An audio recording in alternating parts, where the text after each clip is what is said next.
All right, you want me to get the... Yeah. All right, Full Saints Podcast, episode number 6. Number 6, baby. I'm Tony Battaglia. This is Devin Devin Mans. Today we got Father Max on the pod. School chaplain. Super excited. School chaplain of St. Augustine High School.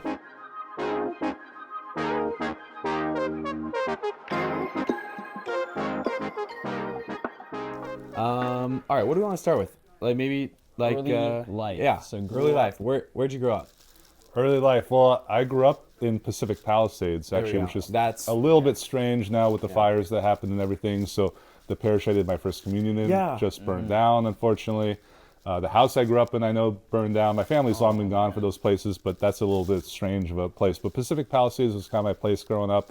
And then my high school was in San Francisco. Okay. So I did high school in San Francisco. And then I came down to San Diego to go to San Diego State. So I'm an Aztec for life. Okay, yeah. Mr. Hearn was telling me that, you're the only thing that didn't burn down in the church that you got your first communion was, the tabernacle. The tabernacle survived. So there was a firefighter that actually went in there after the fires, through all the rubble, was kind of rummaging around. And they found the tabernacle where the body of Christ is, basically undamaged. There, and now it's actually at St. Monica's Church in Santa Monica. Okay. Right now the parish is worshiping there because obviously the church they can't use. So yeah, the tabernacle is on display there now, but it survived. So it's always a symbol of hope, right? Yeah. Amidst devastation, you get these symbols of hope sometimes. And so that's a consolation. It's interesting because I recognized it right away because that's where I did my first communion, right? And it's like, oh, okay, yeah, that's the tabernacle. So have you gone up there to Santa? Yeah, have you Monica been since? Since no, I haven't been since. So, but I'd like to get up there at some point and see what's going on. Yeah, and we heard that you kind of moved around a good amount as a kid because your dad was in the resort business. Yeah, my dad was in hotels and resorts and hospitality. Famously, you get moved around a lot, and what they try and do is they always want to have fresh eyes on things. So they want managers to be able to see, and you might think of this, if there's a dusty cupboard somewhere and it's been dusty for a year, it's not going to get dusted the next day. But with a new manager, you're like, why is that cupboard dusty? Why do I just clean the cupboard, right? And so hospitality likes to have fresh eyes on lots of things, so there's always rotation, there's always new things. And my dad was part of that industry. I actually kind of started in that industry too myself when I was at San Diego State because I was working at the Hotel del Coronado. I was a bellman there. What? I was, so I was the guy carrying luggage and stuff. That was me for 2 summers. I loved it. It was an awesome job. And it gave, you get cash tips. So you had all this, had a shoebox full of cash at home, which was always lots of fun. But yeah, that was part of hospitality made sense for me. Yeah, I heard, were you involved in a frat at SDSU? No frat. I was part of the Newman Center, which is kind of like the Catholic frat. Okay. Obviously men and women. There's no initiation or anything like that, but it's basically a lot of universities will have something called a Newman Center, named after Cardinal Newman, and he was someone who became a Catholic. He converted to Catholicism. He became a cardinal, priest, cardinal, bishop, and all that. And he was someone who was really instrumental in helping people deepen their faith. And so a lot of colleges will have Newman Centers, and if you ever see that phrase, Catholic frat. Newman Center is kind of like Catholic frat, where there's masses, there'll be a priest, there'll be retreats. And that was a really integral group for me to kind of get part of and deepen my faith, especially in a place that's not synonymous with faith, right? Yeah, San Diego State is the opposite of faith, usually when you think of it. I heard some gnarly stories at SDSU. But there is an amazing group at SDSU of faith-filled, awesome young men and women. So what were you majoring in at SDSU? Yeah. What made you want to go to SDSU? So what I should have been, and I was thinking about this all wrong as a kid, but I should have been an undeclared major when I entered. Okay. But I thought undeclared majors were for people who didn't know what they were doing, and which is what they don't know what they're doing. But I thought colleges will look down on that, like, oh, you're an undeclared, you don't know what you're doing, you shouldn't get in here. I don't know. I was overthinking it. So I came in as a business major, not knowing anything else. And I went in as a business major, and I had to take a stats class, and I got a D- in my stats class, stats 119. I hated it. I wasn't good at it. I didn't know how to. I tried. I still got a D-. And so I looked in the course catalog, and I found that if I switched my major from business to religious studies, I wouldn't have to retake stats. I could keep my D-. This is why? So I got into religious studies based on my D- in math. Wait, is that how you just ended up becoming like a pre like how is this like process of like, discernment I would process? call it a shift among many other shifts. Just because you didn't want to take stats. Because I didn't want to take stats. It's not exactly not taking stats. I became a priest, but I can't say it didn't have a part in it because it did shift me into studying religious studies. And religious studies would be like, just like you guys here, the seniors take comparative religions, right? And that was just the university level comparative religions that I was taking, a full bachelor's degree in that. So world religions bachelor, which worked out for me. Oh my God, that's so fun. So I heard you were also pretty heavily involved in the student section there at the show. I would dress up as Dog the Bounty Hunter all the games. So I would have a big blonde wig, I'd have these gloves on, and I'd have like a sheriff's badge. And I was front row all the games, just like you guys have the pit. I was front row. I was one of the crazies. I was the one jumping up and down, yelling, being loud. And that was when San Diego State was on its upswing, becoming really relevant on the national map. So it was a really fun time to be part of state. Football was still awful, but I would still go to be football. But basketball, that was becoming a legit thing when I was there. So it was a lot of fun. I really loved it. But yeah, I was one of the crazies in the show. That was part of the original show. It was fun. So so after like obviously like you're in religious studies now, so like you're not going to go into like a business world. What was kind of like that discernment process to like know when you like knew like, okay, I think I want to become like an Augustine brother, or I think I want to become a priest? Yeah, so my first step wasn't actually with the Augustinians. It was with the Diocese of San Diego. I didn't know the Augustinians. I didn't know anything about St. Augustine High School, knew nothing about anybody. And so the priest there at the time, he said, well, why don't you go try out to be a diocesan priest? And that's all I knew. So I said, okay. So I graduate. I enter the University of San Diego as a diocesan seminarian. And as I start with them, I realize we're eating together, we're going to class together, we're studying together, we're doing everything together with the other seminarians. And I realized, like, I really like this. I like this together thing. Boys, yeah. Yeah. Mm-hmm. And Bishop Brahm at the time, he says, hey, you're probably going to be living on your own when all this is done, like by yourself in the parish. And I was like, I don't like that. Mm-hmm. So I discerned diocesan life wasn't for me. And I left. I worked for 2 years at Blessed Sacrament in College area, running their Sunday school. And then I started discerning religious orders. And it was at discerning religious orders that I found the Augustinians. And I found community life was at the center. So the thing I loved the most when I was at the diocese is what the Augustinians were all about. So then when I started checking out the Augustinians, I was like, oh, this is what I was looking for the whole time. I didn't know it, but that's what I was looking for. Okay, wow. Awesome. So then with the Augustinians, and then obviously being Saints in Augustinian school, what led you in to coming at Saints, Funny enough, I'm here because I didn't think I would end up here. I was talking, we have to do a thing called a pastoral year when we're halfway through our seminary, which is just like, okay, get a year, you've done the books, now get a year of practice and then go back to the books. Oh, like a residency. It's kind of like a residency, think of it like that. So I was looking at all the places in our province. You know, we have 3 parishes, we have Villeneuve Prep, we have Saints. And I told the provincial at the time, Father Kevin, I said, well, like, I've already worked in parishes for 4 years at that point. And I was like, why don't you just put me at Saints? I was like, if I don't like it, whatever, it's just a year. If I like it, I like it. So that's a good thing. So actually, I never imagined that I would be full-time assigned to a school. Because I didn't, like I said, I didn't know Saints. I didn't know anyone here. And I kind of like came here on purpose because I thought I probably wouldn't end up here. And I'm now here.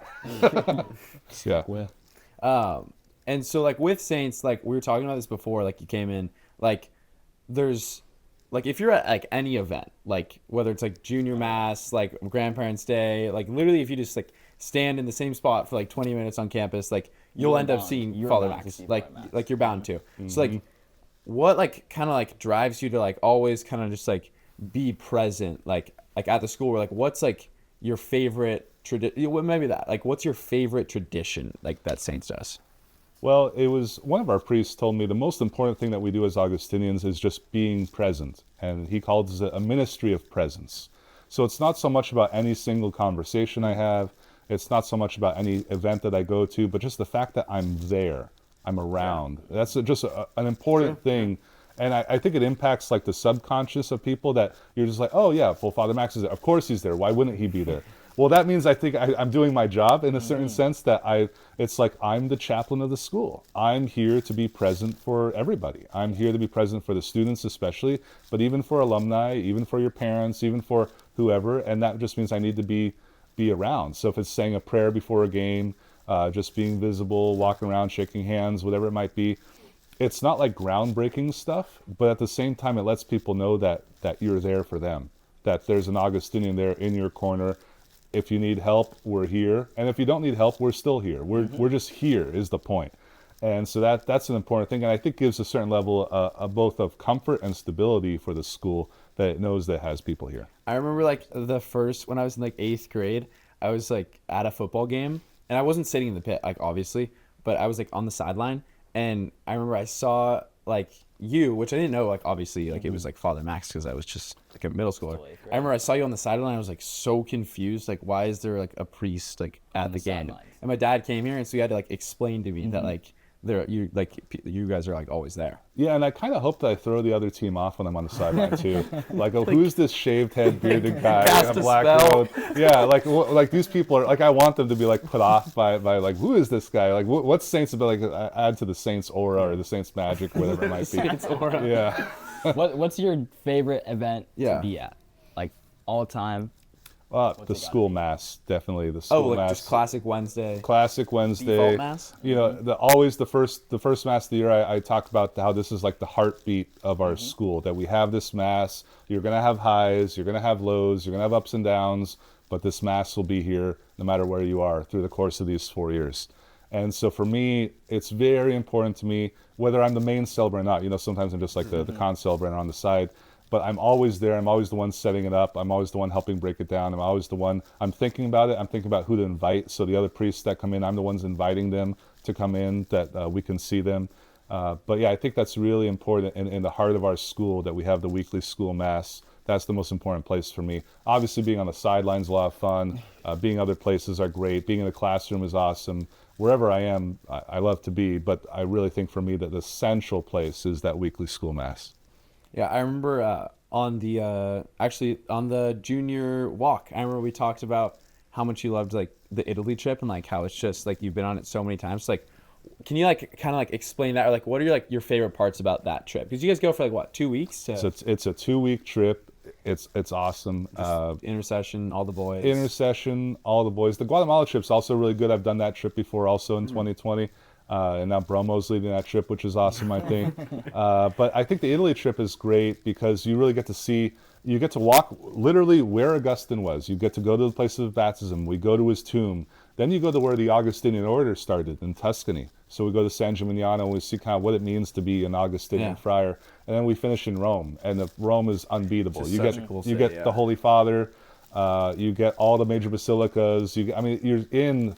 like 1,000 years old is young there, right? Yeah. And there's a place where we go in St. Peter's. There's a circle on the floor, and I bring the group around, and there's no markers, there's no signs, there's nothing, and I'm just like, hey guys, like you see the circle that we're at? Like this is where Charlemagne was crowned by the Pope, right here, in the year whatever it was. Yeah.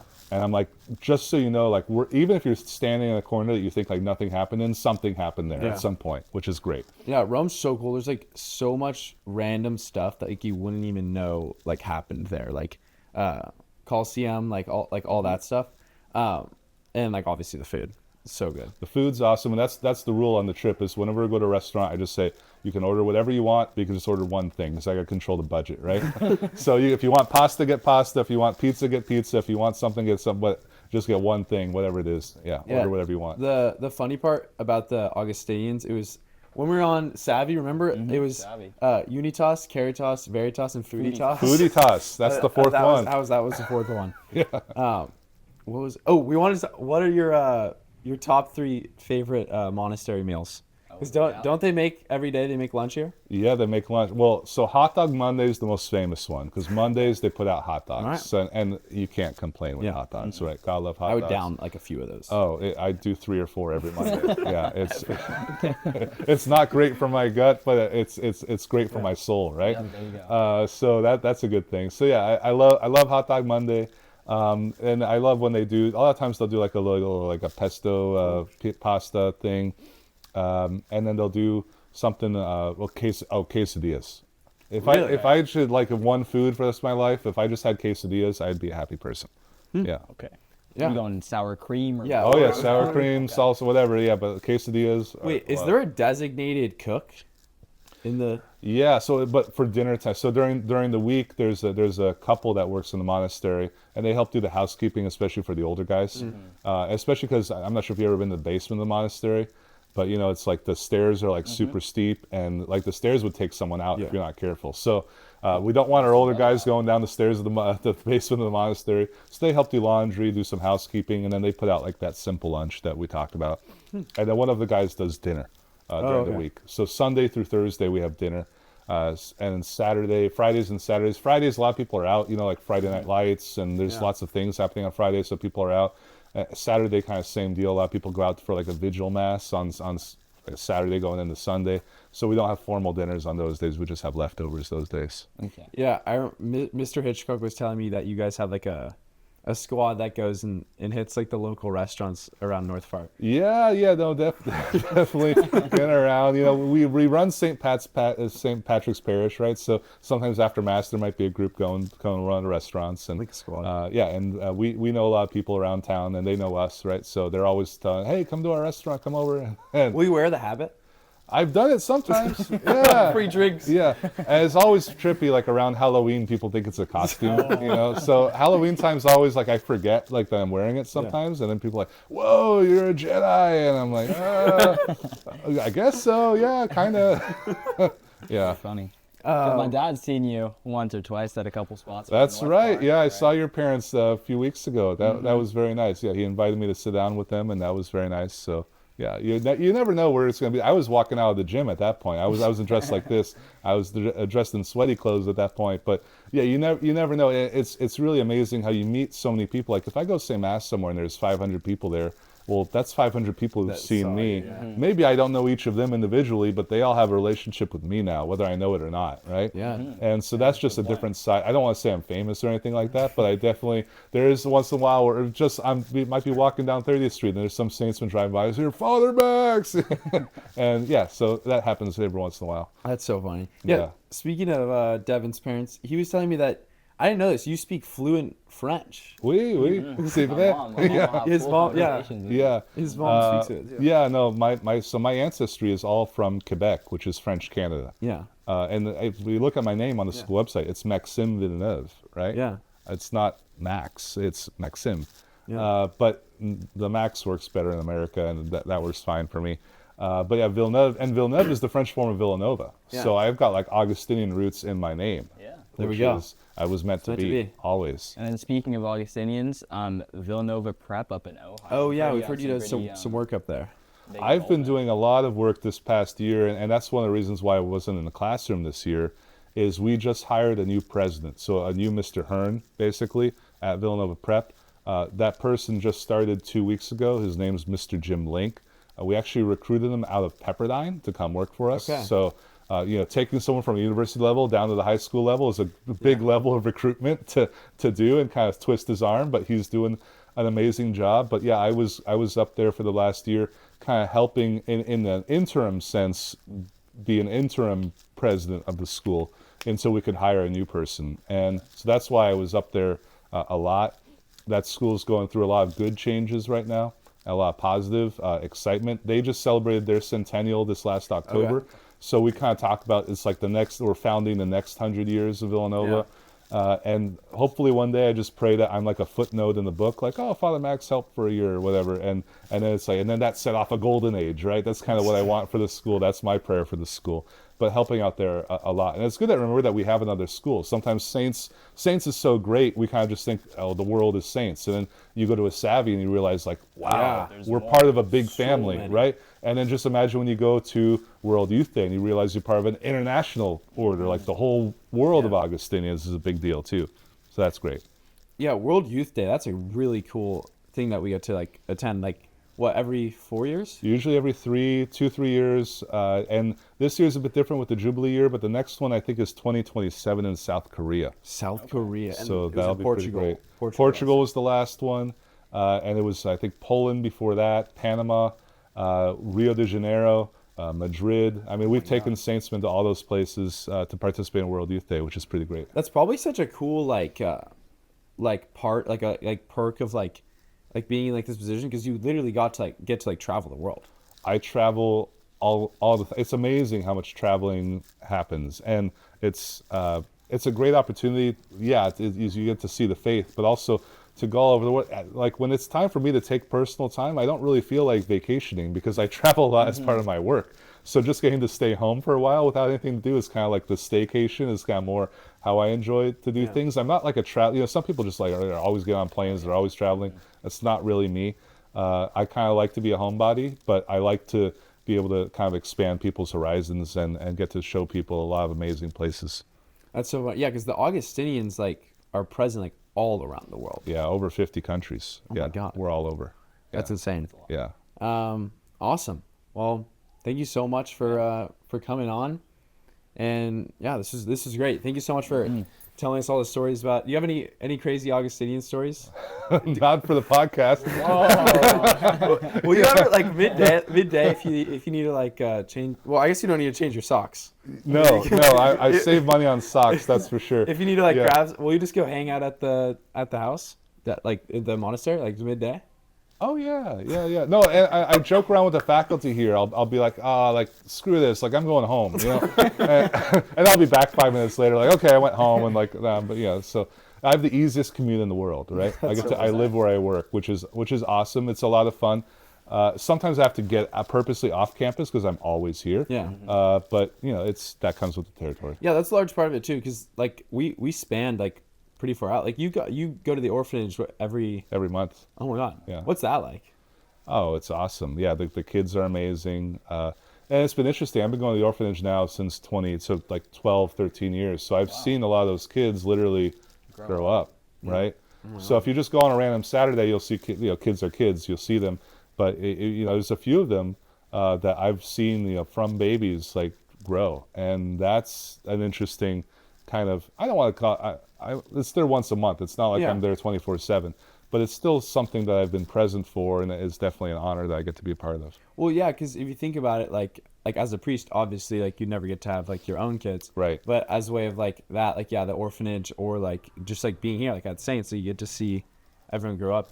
Yeah, and it goes quickly. The 4 years that you're here through, I get to witness you guys, watch over you guys, lead you guys, advocate for you guys. I mean, that's taken different forms over the years, but it's a privilege to you get the people call you father. And obviously, you're not biological, right? But there is a spiritual dimension to that that's very real, and there's a great responsibility. Sometimes kind of almost an awe-ness of I'm responsible for these people. What does that mean? What does it mean to be a shepherd? Right? Yeah, and to lead. And that's a big responsibility. That's something ultimately I've got to answer to God for, right? How did you shepherd my people? Did I do it well? I pray the answer is going to be yes, right? But that's what I have to. That's kind of part of my call and vocation is shepherding the people of God. Yeah, I feel like that's a large part of Catholic faith. Just surrounding yourself with people that you trust would be good for you, and I feel coming here I didn't necessarily know that was going to be it, but unintentionally, being around the Augustinians, being around everything, you learn such a sense of brotherhood. You do. And that goes outside of this campus. Yeah. As well. We're thinking, and we've seen it. Tommy just and I, all the way in Philadelphia. Yeah. Same exact. Some of those guys are when we were there, and aren't they coming out? Which kids are coming out? The prep kids or something? Villeneuve prep kids, I think, are coming down this weekend. Mm-hmm. Yeah. It's just that's so cool that they're friends to us, and we'd never met. They live thousands of miles away, and we went there. We were open, welcomed with open arms, so nice, just because we're part of the Augustinian faith. Yeah, it's a big family. It's a worldwide family that we get to be a part of, being with Augustine and following our faith, following our Lord. It's kind of like a super fraternity, right? In a way, you did get that fraternity. Yeah. Awesome. Well, thank you so much for coming on. Thank you so much for being that figure for the school. Yeah, well, you guys do a great job. This podcast has been awesome to be a part of. And I was definitely, when you guys interviewed Father Bill Gabriel, I was like, how do I get on this podcast? because he was behind me in formation, right? And so I was like ahead of him. I was like, man, what's Bill Gabriel doing get on our podcast? And I don't get on it. So I'm excited to be on it and happy to be part of it. Thank you so much. Yeah, thank you